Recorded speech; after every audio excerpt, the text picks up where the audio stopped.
സച്ചിയെയും രേവതിയെയും മുറിയിലാക്കുന്ന ചന്ദ്രമതി ശ്രുതിയെയും സുധീനെയും മുറിയിൽ നിന്നും പുറത്താക്കുന്നു. ശേഷം ചന്ദ്രമതി ഉറങ്ങിയെന്ന് കരുതി ശ്രുതിയുടെ അടുത്തേക്ക് പോകുന്ന സുധീനെ ചന്ദ്രമതി കൈയോടെ പിടികൂടുകയും അടിക്കുകയും ദേഷ്യപ്പെടുകയും ചെയ്യുന്നു.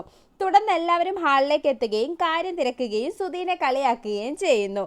പിന്നീട് ശ്രുതി വെളിയിലാണെന്നറിയാതെ ചന്ദ്രമതി വാതിൽ പൂട്ടിയിടുന്നു. ഇതിനിടയിൽ ശ്രുതിയുടെ അവസ്ഥയെപ്പറ്റി ഓർത്ത് വിഷമിക്കുന്ന ശ്രുതി രേവതി ഇപ്പോൾ ഇവിടുത്തെ മഹാറാണിയാണെന്നും അവൾക്ക് നല്ലൊരു പണി കൊടുക്കണമെന്നും ചിന്തിക്കുന്നു.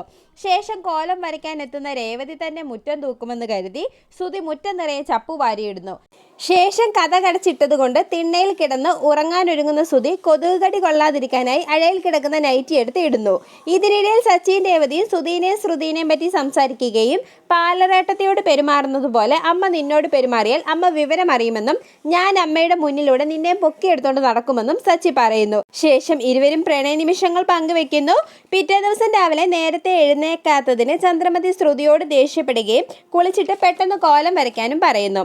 എന്നാൽ എനിക്ക് കോലം വരയ്ക്കാൻ അറിയില്ലെന്ന് പറയുന്ന ശ്രുതിയോട് നീ അറിയുന്നത് പോലെ വരച്ചാൽ മതിയെന്നും വരയ്ക്കുന്നതിന് മുമ്പ് മുറ്റം തൂത്ത് വൃത്തിയാക്കണമെന്നും ചന്ദ്രമതി പറയുന്നു.